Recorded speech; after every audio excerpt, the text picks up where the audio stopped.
वा, छान बोलतोस तू. पण तुझ्या या गोड बोलण्यालाच माझी मुलगी भुलली आहे.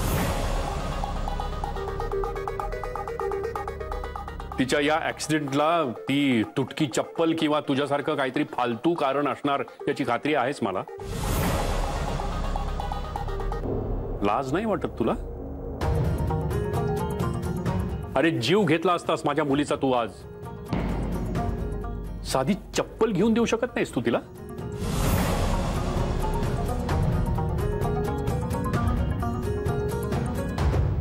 तुला काहीच वाटत नाही का रे?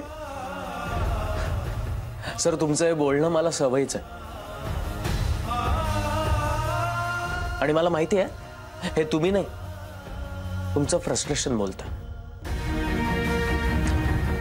आणि तुम्ही थांबलात का? बोला ना. मी तुम्हाला अजिबात थांबवणार नाही मिस्टर दाभोळकर, कारण मला कळतंय आज एक वडील आपल्या मुलीच्या काळजीपोटी बोलतोय.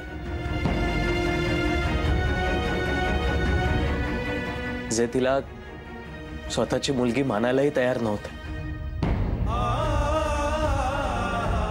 आणि याचा मला खरं तर आनंद आहे.